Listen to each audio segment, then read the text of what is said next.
स्वागत है मेरे YouTube चैनल पे। आज मैं यूनिट 8 पढ़ाने वाला हूँ, सूचना संचार एवं सूचना समाज, information communication and information society.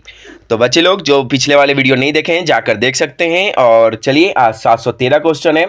1000 का क्वेश्चन का टारगेट लिया हूँ, जिसमें से आपको 700 क्वेश्चन से प्लस क्वेश्चन करवा चुका हूँ। जो बच्चे नहीं देखे हैं जाकर देख सकते हैं। चलिए स्टार्ट करते हैं वीडियो को लाइक करते हुए। पहला क्वेश्चन, डाटा शब्द। इंपॉर्टेंट क्वेश्चन है। डाटा शब्द की उत्पत्ति लैटिन भाषा के किस शब्द से हुई है? डाटा शब्द की उत्पत्ति किस शब्द से हुई है? लैटिन भाषा किस शब्द से हुई है? इसका बच्चे लोग जो जवाब जानते हैं वो कमेंट में करके जरूर बताएं। और चलिए मैं बता देता हूँ, इसका आंसर होगा ए, डॉटुम से हुआ है। और ख़ास तौर पे नोट डाउन करना है तो देख सकते हैं कि डाटा शब्द की उत्पत्ति लैटिन शब्द, लैटिन आगे लिखिएगा, फिर इसके बाद डाटुम लिखिएगा। और इम्पॉर्टेंट है क्वेश्चन, क्योंकि आपको एग्जाम में आ चुका है। ये सारा का सारा प्रीवियस ईयर क्वेश्चन है। चलिए जो जो इम्पोर्टेंट क्वेश्चन मैं इम्पोर्टेंट करते चलूँगा। 715 क्वेश्चन है।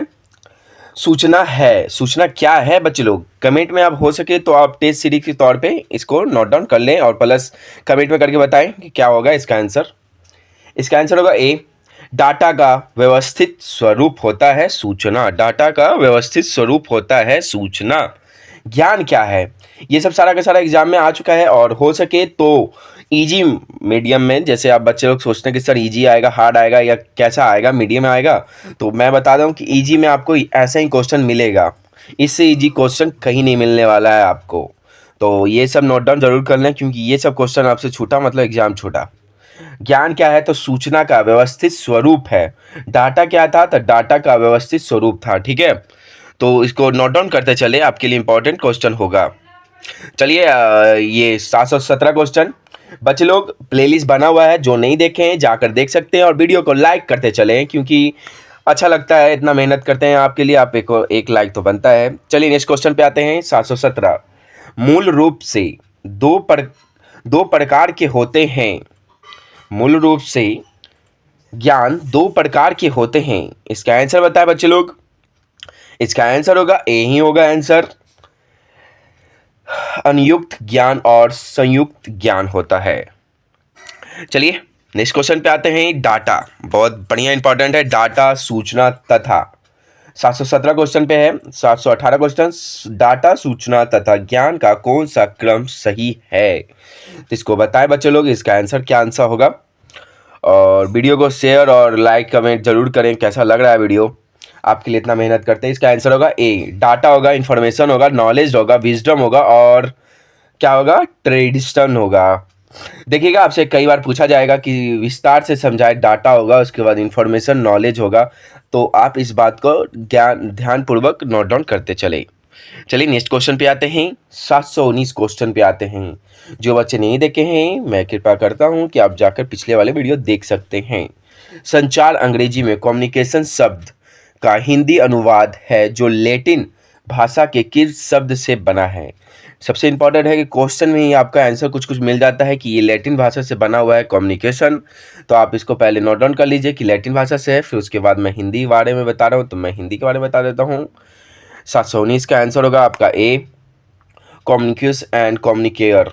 तो इसका आंसर लिख लें आप लोग, नोट डाउन करते चले। चलिए नेक्स्ट क्वेश्चन पे आते हैं।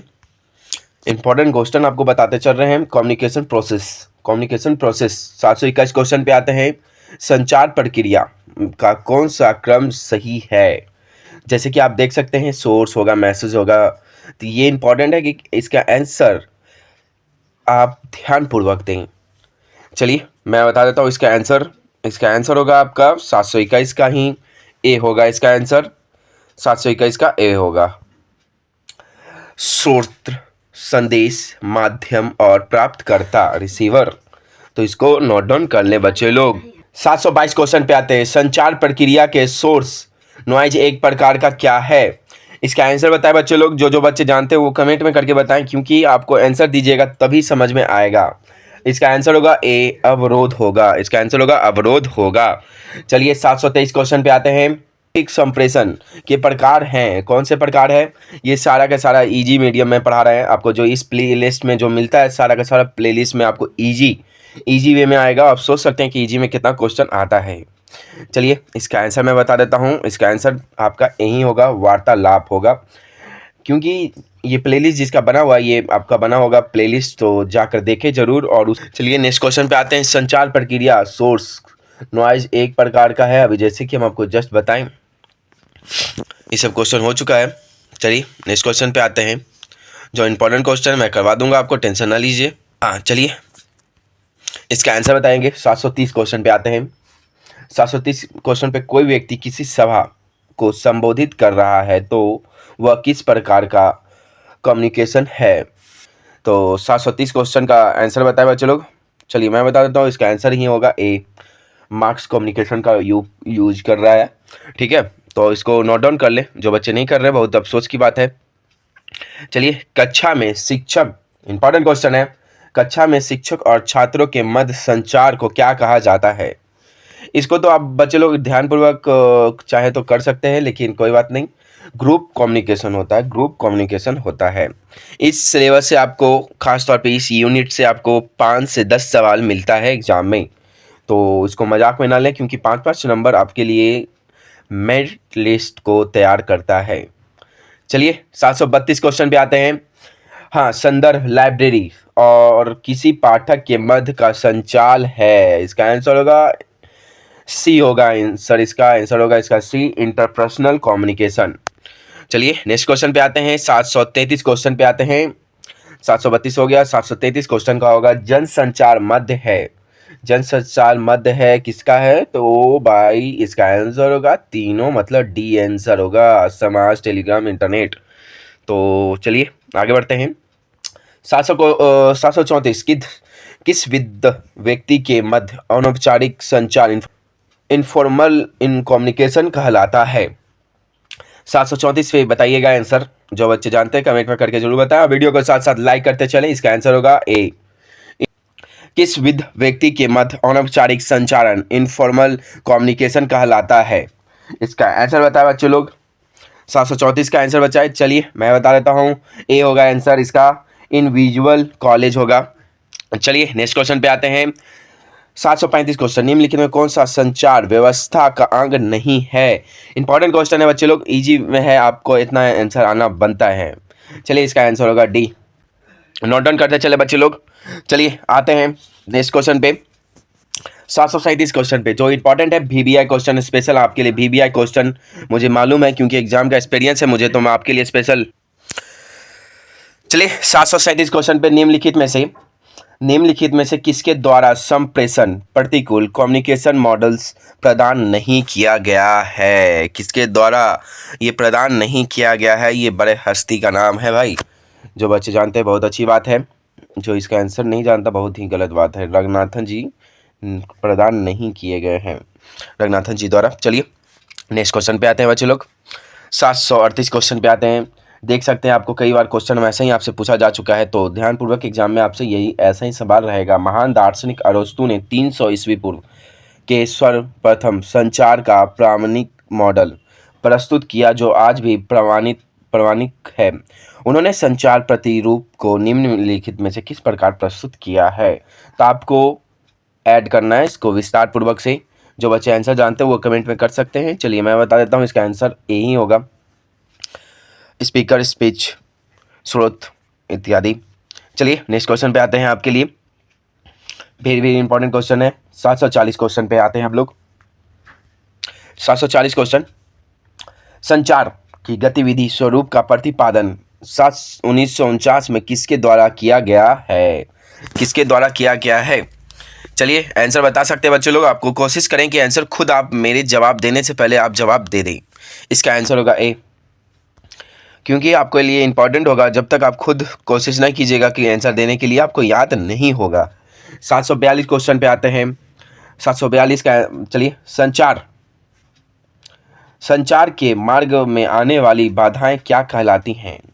संचार में आने वाली बाधाएं उपयुक्त सभी कहलाती हैं। इसको हो सके तो नोट डाउन करते चलें, क्योंकि आपके लिए बहुत ही फायदा होगा। चलिए 743 क्वेश्चन पे आ गए हम लोग। 750 क्वेश्चन कंप्लीट होने जा रहा है। 750 क्वेश्चन, 1000 क्वेश्चन में से आपका 750 क्वेश्चन कंप्लीट हो चुका है। तो बच्चे लोग जो नहीं देखें जाकर देखें, और वीडियो को साथ साथ लाइक करें। चलिए क्या बोल रहा है? सूचना समाज। सूचना समाज शब्द का प्रथम प्रयोग 60 के दशक में किस देश में किया गया है? सबसे पहले किस देश में किया गया है? इसका आंसर बताएं बच्चे लोग। 743 का आंसर बताएं। इसका आंसर होगा ए, जापान में किया गया है। इंफॉर्मेशन साइंस शब्द इंपॉर्टेंट क्वेश्चन है, वीवीआई क्वेश्चन है, ये कई बार एग्जाम में आ चुका है। मैं प्रीवियस ईयर क्वेश्चन जब करवा रहा था तो उस टाइम भी ये क्वेश्चन का आंसर बताया था आपको। जो बच्चे देखें वो आंसर बता सकते हैं। शब्द किस वर्ष प्रकाश में आया? तो बताएं बच्चे लोग इसका आंसर। 744 का आंसर बताएं। चलिए मैं बता देता हूँ इसका आंसर। 1959 में आया है, 1959 में प्रकाशन हुआ है। तो इसे हो सके तो नोट डाउन करते चले, बहुत इंपॉर्टेंट क्वेश्चन है आपके लिए। चलिए 745 क्वेश्चन पे आता है। इंफॉर्मेशन सर्विस निम्नलिखित में से किसका परिवर्तित स्वरूप है? किसका परिवर्तित स्वरूप है बच्चे लोग? इसका आंसर बताएं। डॉक्यूमेंटेशन का स्वरूप है। तो चलिए नेक्स्ट क्वेश्चन पे आते हैं। 746 क्वेश्चन पे 750 क्वेश्चन कंप्लीट होने जा रहा है। वीडियो को लाइक करते चले बच्चे लोग और बताएं कि कैसा लग रहा है क्लास आपको। Where is the wisdom we lost is the knowledge. यह कथन किसका है? ये कथन जब तक आपको इंपॉर्टेंट है तो कथन जिनके द्वारा बोला गया है उनका नाम जरूर याद रखें, क्योंकि एग्जाम में 99 का 100 to 100% गारंटी है कि पूछा जाता है आपसे कथन। तो मैं आपको इंपॉर्टेंट कई बार बता चुका हूं कि इंपॉर्टेंट क्वेश्चन कौन सा है। तो इसका आंसर चलिए मैं बता देता हूं। इसका आंसर होगा 746 का आंसर होगा टी सी होगा ऐसा इसका आंसर, TS के द्वारा। तो आप हो सके तो कथन जितना भी आपको कथन मिला होगा तो एक साइड में नोट डाउन कर लें कथन को और उसे नोट डाउन करके याद रखिएगा एग्जाम से पहले। कोई भी एग्जाम हो, खासतौर पे कथन ज़्यादातर आपको 100 में से 25 क्वेश्चन कथन से आता है, तो इसको नोट डाउन कर लें। चलिए 747 क्वेश्चन पे आते हैं। इंफॉर्मेशन सोसाइटी के तत्व हैं, इसका आंसर बताएं बच्चे लोग। चलिए इसका आंसर होगा डी, सॉरी इसका आंसर होगा डी होगा आंसर। सेकेंड और थर्ड होगा इंटरनेट एंड ICT टेक्नोलॉजी होगा। चलिए फेयर यूज शब्द का अधिक प्रासंगिक नज़दीक क्या है? चलिए 748 क्वेश्चन पे इसका आंसर बताए बच्चे लोग। इसका आंसर होगा कॉपीराइट होगा, कॉपीराइट होगा आंसर।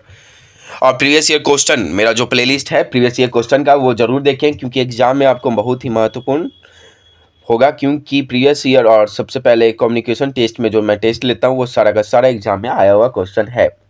तो जितना आप क्वेश्चन को देखिएगा कि किस लेवल का क्वेश्चन आ रहा है तो उसी तौर पे आप तैयारी रखें कि आराम से कन्फर्म हो। क्योंकि बिहार लाइब्रेरी के जितने बच्चे तैयारी कर रहे हैं तो मैं गारंटी करता हूँ 10,000 सीट है, जिसमें से आपको 5 लाख, पहले बच्चे 1 लाख थे, आजकल डिग्रीधारी लोग बहुत ज़्यादा हो चुके हैं, डिग्री खरीद के आ गए हैं। तो पहले 1 लाख से फाइटर था, अब लेकिन 5 लाख फाइट करेगा आपके साथ। तो आप 5 लाख में से 10,000 में आने की कोशिश करना पड़ेगा आपको। तो इसके लिए आपको कुछ तो मेहनत करना पड़ेगा, डिग्री लेने से नहीं होगा। सारे के सारे आपके ही जैसे हैं, कोई कुछ बच्चे पढ़े लिखे रहते हैं लेकिन कुछ बच्चे लाइब्रेरी साइंस का कुछ लाइब्रेरी ना पता है। चलिए कोई नहीं, मेरे साथ जुड़े रहे। मेरे साथ जो बच्चे जुड़े हैं मैं कंफर्म बोल रहा हूँ कि 10,000 में से मैं गारंटी करता हूँ कि उसमें से आ जाएंगे आधा से ज़्यादा बच्चे। चलिए नेक्स्ट क्वेश्चन पे आते हैं। 749 क्वेश्चन। ब्रेन कॉन्विकेशन 1886 में निम्नलिखित में से किस विषय पर आयोजित किया गया है? 749 क्वेश्चन पे देखिए बच्चे लोग, इसका आंसर बताएं। चलिए इसका आंसर होगा बी, कॉपीराइट होगा। इसका आंसर होगा कॉपीराइट होगा। चलिए नेक्स्ट क्वेश्चन पे आते हैं। नेक्स्ट क्वेश्चन क्या बोल रहा है? लाइब्रेरीज 750 क्वेश्चन, 1000 में से 750 क्वेश्चन आपको कंप्लीट हो चुका है, सिर्फ मात्र 250 बचा है। इस प्ले लिस्ट में जाके देख सकते हैं बच्चे लोग। आपको 1000 क्वेश्चन मैं गारंटी करता हूँ कि 99% क्वेश्चन आने की संभावना है। और कुछ प्रीवियस ईयर क्वेश्चन जरूर देखें, क्योंकि उसमें से तो पूरा क्वेश्चन ही आएगा। KBS हो या NBS का सारा प्रीवियस ईयर क्वेश्चन कंप्लीट करवा चुका हूँ। चलिए इसका आंसर बताएं। चलिए सॉरी क्वेश्चन मैं आगे बता देता हूँ आपको। 750 क्वेश्चन में library as gateway to knowledge, यह व्यक्त किस रिपोर्ट का हिस्सा है? चलिए इसका आंसर होगा 750 का आंसर होगा C, National Knowledge Communication on Libraries 2007 का हिस्सा है। तो इसे नोट डाउन कर ले, इंपॉर्टेंट क्वेश्चन है। क्वेश्चन है the national Knowledge communication NKC आपसे एक फुल फॉर्म भी पूछा जाता है हर बार एग्जाम में, तो याद रखिएगा एनकेसी का क्या होता है, द नेशनल नॉलेज कम्युनिकेशन होता है। कम्युनिकेशन की स्थापना किस वर्ष की गई थी? वेरी इंपॉर्टेंट क्वेश्चन है, इसे नोट डाउन कर ले बच्चे लोग, क्योंकि ये एग्जाम में आ चुका है। प्रीवियस ईयर क्वेश्चन आपको करवाएंगे तो उसमें गौर कीजिएगा। 2005 में ये 13 जून 2005 को आ चुका है। ये इसका आंसर होगा 13 जून 2005। ये प्रीवियस ईयर क्वेश्चन है, इसको नोट डाउन कर लें क्योंकि आपको बहुत इंपॉर्टेंट क्वेश्चन होगा। चलिए नेक्स्ट क्वेश्चन पे आते हैं। 752 क्वेश्चन है, आगे है एनकेसी 752 क्वेश्चन पे है। The national Knowledge communication NKC के चेयरमैन कौन थे भाई? इसका आंसर बताएं। चलिए बच्चे लोग मैं बता देता हूँ, आपसे उम्मीद है कि ना बता पाइएगा आप। इसका आंसर होगा ए, इसका आंसर होगा ए। चलिए नेक्स्ट क्वेश्चन पे आते हैं, जल्दी जल्दी आज खत्म कर दूंगा आपका। नेक्स्ट क्वेश्चन है, the national Knowledge communication NKC किस वर्ष विघटित हो गया है? कब बना था? 2005 में बना था। 13 जून 2005 को बना है। याद रखिएगा, विघटित भी रूप याद रखिएगा कि विघटित कब हो चुका है। 753 का आंसर होगा आपका डी, 2014 में विघटित हो चुका है। 2014 में विघटित हो चुका है। बना कब था? तो 2005 में, और विघटित हो गया 2014 में। 755 क्वेश्चन 755 क्वेश्चन पे आते हैं। बौद्धिक संपदा अधिकार पर पेरिस सम्मेलन किस वर्ष आयोजित किया गया था? किस वर्ष आयोजित किया गया था? ये सब इंपॉर्टेंट है, ये सब आपको याद होना चाहिए। याद नहीं हो रहा तो मैं टेलीग्राम चैनल बन चुका है, बस कुछ दिन की और बात है कि मैं उसको प्रोवाइड करवा दूंगा आपको। आप सारे लोग जुड़ जाइएगा। पीडीएफ, सारा पीडीएफ मैं कंप्लीट एक ही बार में आपको शेयर कर दूंगा। 755 का आंसर होगा ए, 883 ईस्वी 1883 को हुआ था। बौद्धिक, चलिए बहुत इंपॉर्टेंट क्वेश्चन था, आपको कंप्लीट करवाते चल रहा हूँ। 756 क्वेश्चन, बौद्धिक संपदा अधिकार वर्ण सम्मेलन किस वर्ष आयोजित किया गया था? इसका बच्चे लोग आंसर बताएं, देखें आंसर और कमेंट करें इसका आंसर। चलिए 756 का आंसर होगा आपका बी, 886 को 1886 को हुआ है। चलिए बौद्धिक संपदा अधिकार का वर्ण सम्मेलन किस विषय पर आयोजित किया गया है? 757 का क्वेश्चन है, किस संपदा पर आयोजित किया गया है? चलिए इसका आंसर होगा ए, कॉपीराइट विषय पर। कॉपीराइट विषय पर। कॉपीराइट आपको पता होना चाहिए भारत में कब लागू हुआ था, तो बता सकते हैं आप लोग जो बच्चे जानते हैं। डॉक्टर रंगनाथन जी द्वारा कॉपीराइट एक्ट पारित हुआ था। तो इसका आंसर बता दें जो बच्चे जानते हैं। 758 क्वेश्चन 758 क्वेश्चन पे है, बौद्धिक संपदा WIPO की स्थापना किस वर्ष किया गया था? किस वर्ष किया गया था? इंपॉर्टेंट क्वेश्चन है, फुल फॉर्म के साथ आप ईस्वी भी याद रखें क्योंकि बहुत एग्जाम पे आने की संभावना है। इसका आंसर होगा ए, 1967 में 1967 में किया गया था। चलिए बच्चे लोग कमेंट करें और लाइक जरूर करें क्योंकि आपको इतना मेहनत करके आपको पढ़ा रहे हैं, तो आपको एक लाइक तो बनता है। 759 क्वेश्चन पे आते हैं, बौद्धिक संपदा संगठन WIPO का कार्यालय कहाँ स्थित है? 759 का आंसर बताएं। ए होगा जनेवा में स्थित है, जनेवा में स्थित है। बच्चे लोग वीडियो को लाइक जरूर करें क्योंकि मैं गारंटी करता हूं कि जो बच्चे मेरा क्लास देखे तो मेरा सारा का सारा यूनिट 8 तक कंप्लीट हो चुका है। जो बच्चे नहीं देखे जाकर देख सकते हैं, और मैं गारंटी करता हूं मेरा सारा का सारा यूट्यूब पे प्रोवाइड है, जरूर देखें। और मैं गारंटी के साथ कहता हूं कि आपका जॉब होगा ही होगा। मेहनत बस आप लगन से करते चले मेरे साथ। चलिए विश्व व्यापार संगठन WTO वर्ल्ड ट्रेड ऑर्गेनाइजेशन की स्थापना किस वर्ष की गई थी? किस वर्ष की गई थी? इसका आंसर बताएं। 1885 ईस्वी को की गई थी। 1885 ईस्वी को की गई थी। चलिए बच्चे लोग आज के लिए इतना ही, फिर मिलते हैं नए वीडियो के साथ, और वीडियो को लाइक शेयर कमेंट जरूर करें। धन्यवाद।